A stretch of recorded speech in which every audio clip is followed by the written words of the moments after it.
তরুণ নেতৃত্বাধীন জাতীয় নাগরিক পার্টি এনসিপি জামায়াতে ইসলামীর সঙ্গে তাদের নির্বাচনী জোটকে রাজনৈতিক জোটে রূপান্তর করার বিষয়টি বিবেচনা করছে।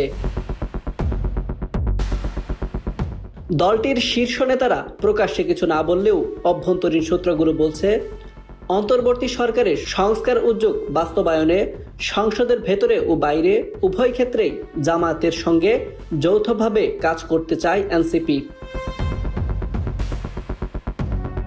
দলের কয়েকজন নেতা মনে করছেন, এই সমন্বয় শক্তিশালী বিরোধী দল গঠনে সহায়ক হবে।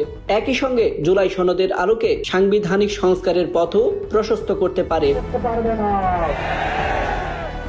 জুলাই আন্দোলনের সামনের সারির নেতাদের নিয়ে গঠিত এনসিপি গত 12 ফেব্রুয়ারি নির্বাচনে জামায়াতের নেতৃত্বাধীন 11 দলীয় জোটে অংশ নেয়। সামনে স্থানীয় সরকার নির্বাচনেও একই জোটে থাকার সম্ভাবনার কথা জানাচ্ছে দলীয় সূত্র। নাম প্রকাশে অনিচ্ছুক এক নেতা দাবি করেছেন, সংসদে বিরোধী দলের প্রধান হুইপ হিসেবে আহ্বায়ক নাহিদ ইসলামের নির্বাচনী ইঙ্গিত দেয় দুই দল রাজনৈতিক জোটের দিকে এগুচ্ছে।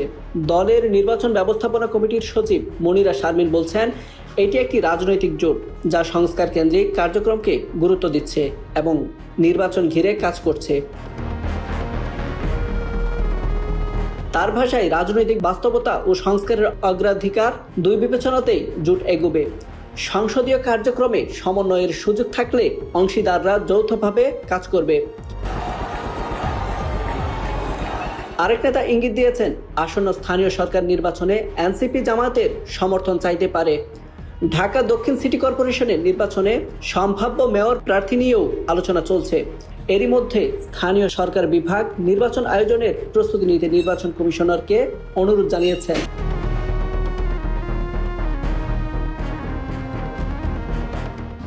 ইসি প্রাথমিক প্রস্তুতি শুরু করেছে। ঈদ উল ফিতরের পর নির্বাচন হওয়ার সম্ভাবনা রয়েছে বলে জানা গেছে। তবে এনসিপির সদস্য সচিব আক্তার হোসেন এখনই চূড়ান্ত কিছু বলতে নারাজ। তার ভাষায়, নির্বাচন কেন্দ্রিক জোটের প্রেক্ষাপট এখনও শেষ হয়নি, চূড়ান্ত সিদ্ধান্তের সময় এখনো আসেনি। তিনি মনে করিয়ে দেন, বাংলাদেশের জোট রাজনীতি নতুন নয়। আওয়ামী লীগ, বিএনপি, বাম দলগুলোরও দীর্ঘ জোটের ইতিহাস রয়েছে। দেশের প্রয়োজন অনুযায়ী সিদ্ধান্ত নেবে এনসিপি।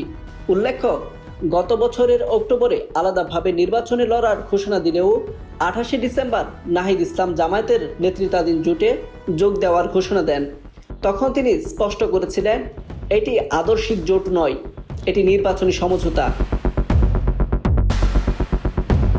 কিন্তু এখন প্রশ্ন উঠেছে, নির্বাচনী সমঝোতা কি স্থায়ী রাজনৈতিক জোটে রূপ নিতে যাচ্ছে? বাংলাদেশের রাজনীতিতে নতুন এই সমীকরণ কোন দিকে মোড় নিবে, সেটাই এখন দেখার বিষয়।